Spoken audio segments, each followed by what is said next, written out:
Hello student, आज हम discuss करेंगे टॉपिक ट्रायंगल।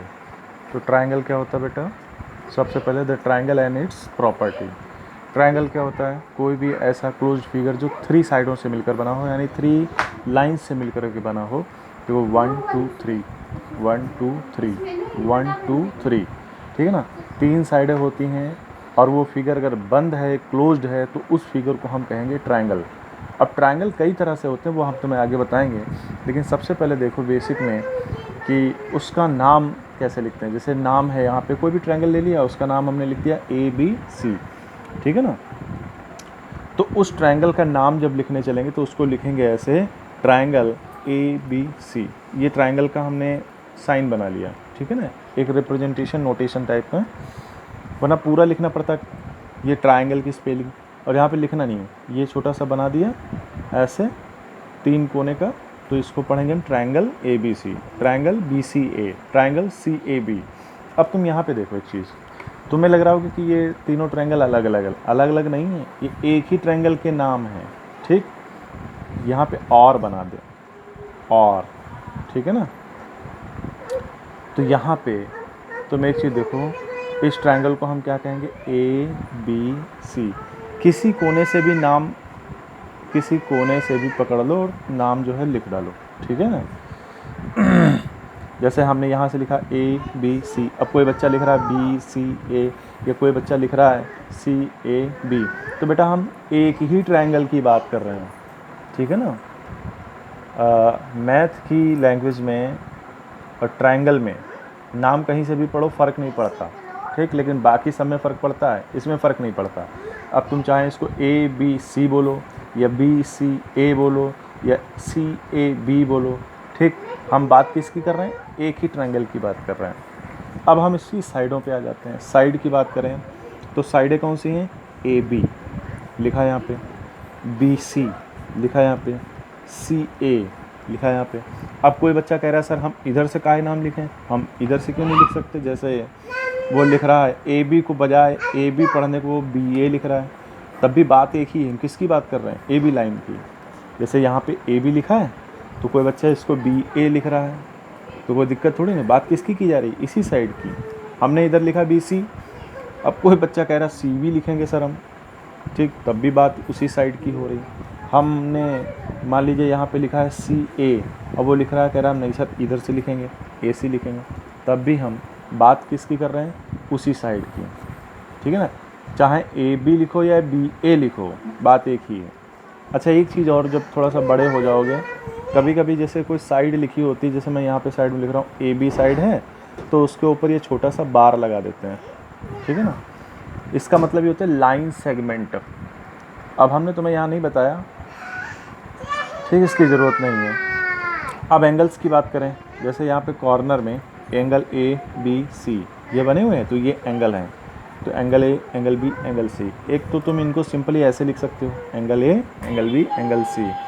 या हम यहाँ पे क्या कर सकते हैं? हम यहाँ पे क्या कर सकते हैं? एंगल A को हम ऐसे भी लिख सकते हैं, ABC, ABC लिख सकते हैं एंगल A को। ध्यान रखना इधर, जैसे एंगल A है तो ऐसे पढ़ो कि ये एंगल बीच में आए। तो हम इसको दो तरह से पढ़ सकते हैं, इसको कह सकते हैं BAC या CAB, यहाँ पे लिखा हुआ है। एंगल A को ही हम लिख सकते हैं एंगल BAC, ठीक, ठीक है ना। और एंगल B को हम क्या लिख सकते हैं? B को, एंगल B को लिख सकते हैं ABC, ABC, ठीक। एंगल C को लिख सकते हैं BCA, ठीक है ना। मतलब एंगल लिखने का एक तरीका बेटा ये होता है कि किसी भी तरीके से लिखो, लेकिन जिस हम पर्टिकुलर एंगल की बात कर रहे हैं वो एंगल बीच में आना चाहिए। तो जैसे एंगल A हम लिखना चाहते हैं तो एंगल A को लिख सकते हो BAC या CAB, ठीक है ना। अब हम वर्टेक्स की बात करते हैं। वर्टेक्स मतलब ये किनारे। वर्टेक्स कितने हैं? 3 हैं। कौन है? एक A है, एक B है और एक C है। वर्टेक्स मतलब किनारे। तो A, B, C, 3 वर्टेक्स हो गए। अब हम टाइप्स ऑफ ट्रायंगल्स की बात करते हैं कि कितने टाइप्स के ट्रायंगल हो सकते हैं। तो पहला ट्रायंगल है, ठीक, स्केलेन ट्रायंगल, स्केलेन ट्रायंगल उसकी क्या खास बात होती है? उसकी खास बात ये होती है बेटा कि उसकी कोई भी साइड आपस में क्या होती है? इक्वल नहीं होती, सारी साइडें अलग अलग होती हैं। जैसे ये 3 सेंटीमीटर है, ये 4 सेंटीमीटर, ये 5 सेंटीमीटर है, 3 सेंटीमीटर, 4 सेंटीमीटर एंड 5 सेंटीमीटर। तो किसी ट्रायंगल की अगर सारी साइडें अलग अलग हों, ठीक, तो वो क्या कहलाता है? स्केलेन ट्रायंगल कहलाता है। अब दूसरे नंबर पे आइसोस्केल ट्रायंगल। आइसोस्केल ट्रायंगल में क्या होता है कि उस ट्रायंगल की कम से कम 2 साइडें अगर इक्वल हैं, जैसे मान लीजिए ये भी 5 सेंटीमीटर, ये भी 5 सेंटीमीटर और तीसरी साइड है 6 सेंटीमीटर, तो उस ट्रायंगल को हम कहेंगे आइसोस्केल ट्रायंगल। और अगर किसी ट्रायंगल की सारी साइडें आपस में क्या हैं? इक्वल हैं, जैसे ये भी 4 सेंटीमीटर, ये भी 4 सेंटीमीटर, ये भी 4 सेंटीमीटर, तो ये हो जाएगा इक्विलैटरल ट्रायंगल। क्या हो जाएगा? Equilateral triangle. तो एक तो ट्रायंगल को हम लोग इस तरह से डिवाइड कर सकते हैं टाइप्स ऑफ ट्रायंगल में, और एक होता है एंगल के हिसाब से, ठीक है ना। जैसे acute angle triangle, right angle triangle, obtuse angle triangle, इनका क्या है? अगर मान लीजिए किसी एंगल में, किसी ट्रायंगल में उसके सारे एंगल क्या हैं? 90 से कम है, सारे एंगल क्या है? 90 से कम। जैसे ये भी 70 है, 60 है, 50 है, तो इस टाइप के ट्रायंगल को हम कहेंगे एक्यूट एंगल ट्रायंगल। अब दूसरे नंबर पे आता है right angle triangle. Right angle triangle में क्या बेटा? अगर किसी ट्रायंगल का कम से कम कोई एक एंगल भी ऐसा है जो 90 के बराबर है, ठीक, तो उसको हम कहेंगे राइट एंगल ट्रायंगल। और तीसरे पे आता ऑब्ट्यूस एंगल ट्रायंगल, मतलब किसी ट्रायंगल के तीनों एंगल में से अगर कोई एंगल ऐसा है जो 90 से बड़ा है, तो उसको हम कहेंगे ऑब्ट्यूस एंगल ट्रायंगल। तो देखो ये 90 से बड़ा है, इसलिए इसको हम क्या कहेंगे? Obtuse angle triangle. तो ट्रायंगल को हम लोग एक तो उसकी साइड के हिसाब से डिवाइड कर सकते हैं, दूसरा उसके एंगल के हिसाब से डिवाइड कर सकते हैं, ठीक है ना। साइड के हिसाब से अगर हमने उसको डिवाइड किया तो क्या आएगा? स्केलेन ट्रायंगल, आइसोस्केल ट्रायंगल, इक्विलैटरल ट्रायंगल। और अगर हमने एंगल के हिसाब से डिवाइड किया तो acute angle triangle, right angle triangle और ऑब्ट्यूस एंगल ट्रायंगल, ठीक है ना। अब हम बात करते हैं मीडियन की। मीडियन ऑफ अ ट्रायंगल क्या होता है? तो मीडियन ऑफ अ ट्रायंगल बेटा ये होता है कि कोई ट्रायंगल हो, उसमें किसी कॉर्नर से, ठीक, किसी साइड पर कोई ऐसी लाइन खींची जाए जो उसे 2 पार्ट्स में इक्वली डिवाइड कर दे, तो उसको हम कहते हैं मीडियन।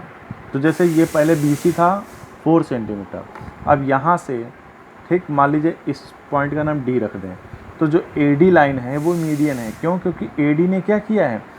BC लाइन को 2 इक्वल पार्ट्स में डिवाइड कर दिया। पहले 4 सेंटीमीटर था, अब बंटवारा हो गया 2 सेंटीमीटर यहाँ, 2 सेंटीमीटर यहाँ, ठीक है ना।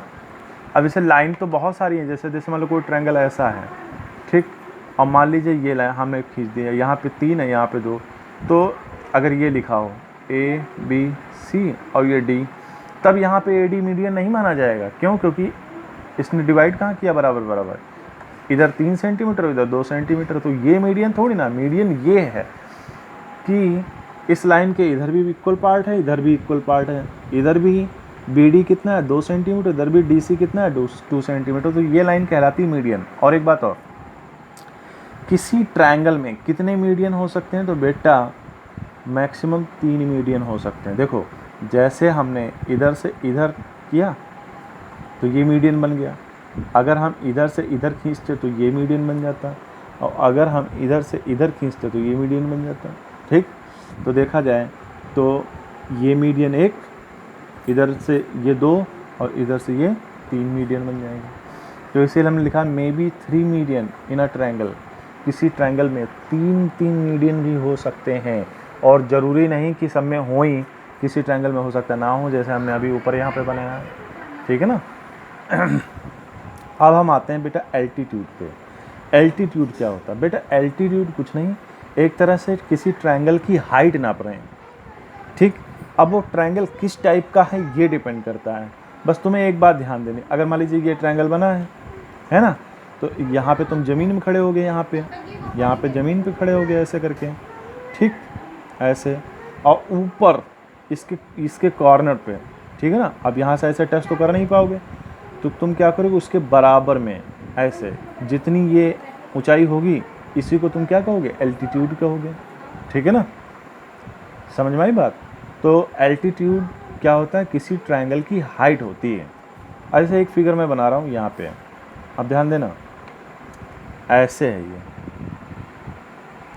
अब इस ट्रायंगल की हाइट बताओ, तो बेटा इस ट्रायंगल की हाइट तो सबसे पहले ज़मीन पे खड़े हो यहाँ पे, इसके लेवल में नीचे से यहाँ पे, और इसके पॉइंट मतलब शिखर पे, ठीक है ना, टॉप पे, टॉप वाली चोटी से और ज़मीन की ऊंचाई, और वैसे कैसी, सीधे सीधे।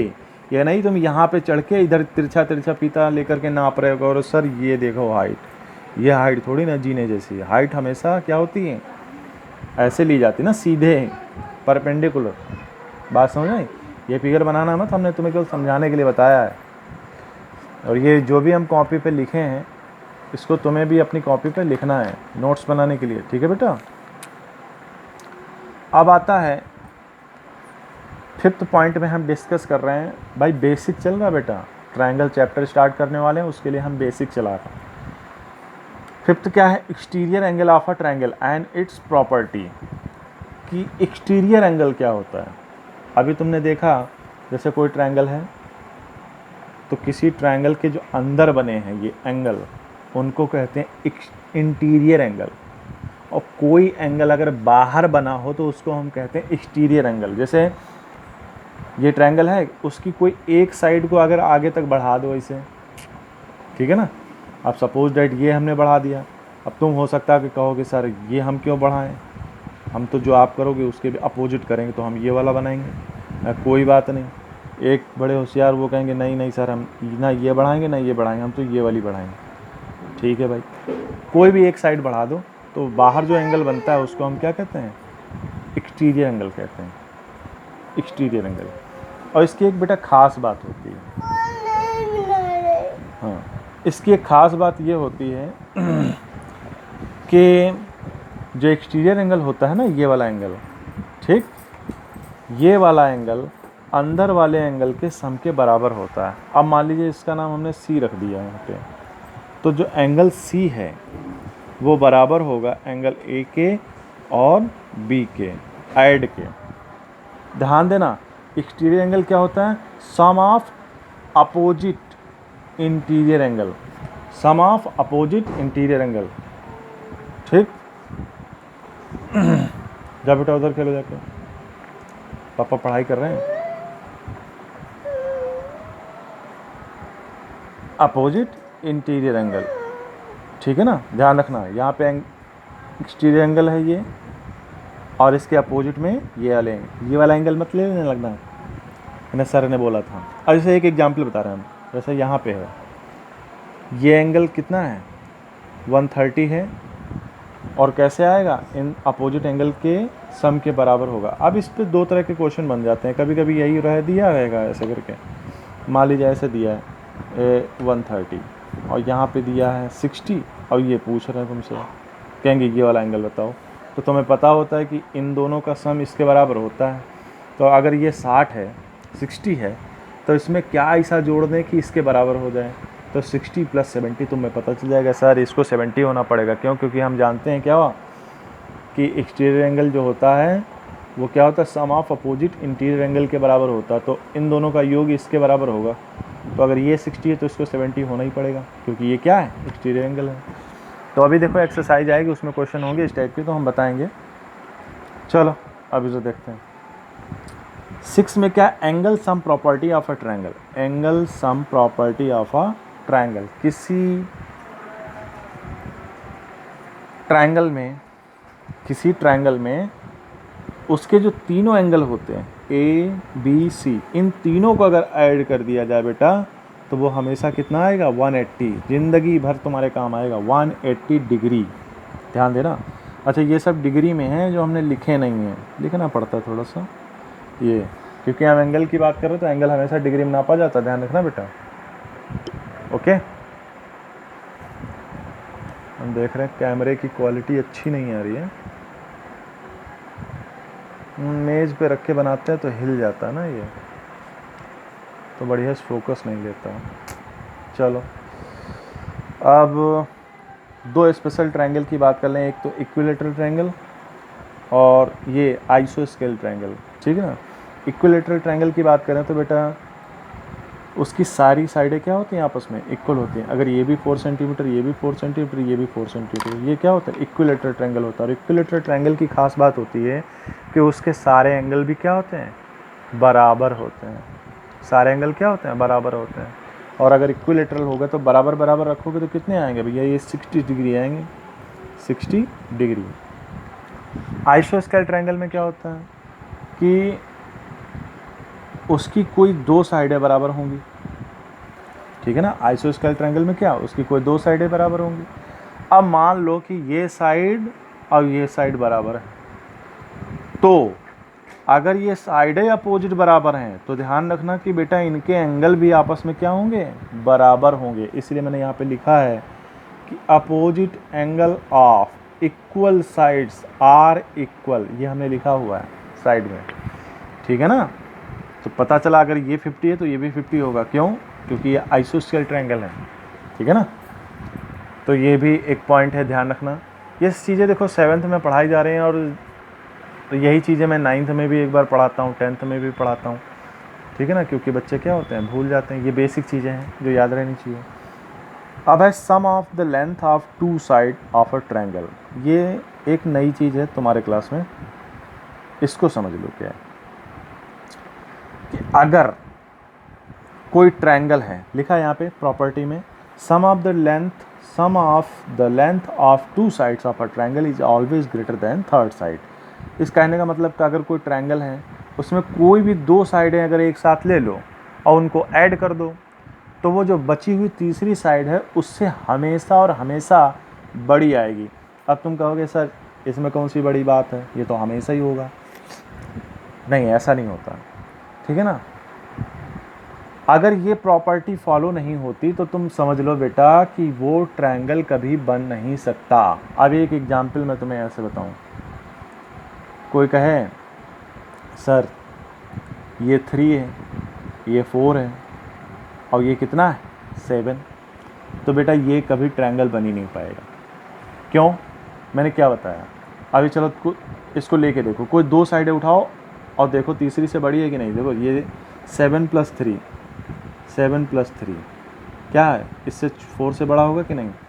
7 + 4 हमेशा क्या होगा, इससे बड़ा होगा कि नहीं भाई। 7 × 3 = 10, तो ये 4 से बड़ा होगा। 7 × 4 = 11, 3 से बड़ा होगा। लेकिन अगर इनको ऐड कर दो बेटा 3 + 4, तो ये बराबर 7 के आ जाते हैं, ना कि इससे बड़ा, ठीक है ना। 3 + 4 = होता है 7, तो ये कभी भी उससे बड़ा नहीं होगा, ठीक है ना। ये क्या आ रहा है, इसके बराबर, यानी एक कंडीशन इसमें फॉलो नहीं हो रही। जब भी हम कभी दो साइडें लें तो बची हुई तीसरी साइड से वो हमेशा क्या होना चाहिए, बड़ा होना चाहिए, ठीक है ना। तो ये कभी भी ट्रायंगल नहीं बन सकता, ट्रायंगल बनेगा ही नहीं, ठीक है ना। अब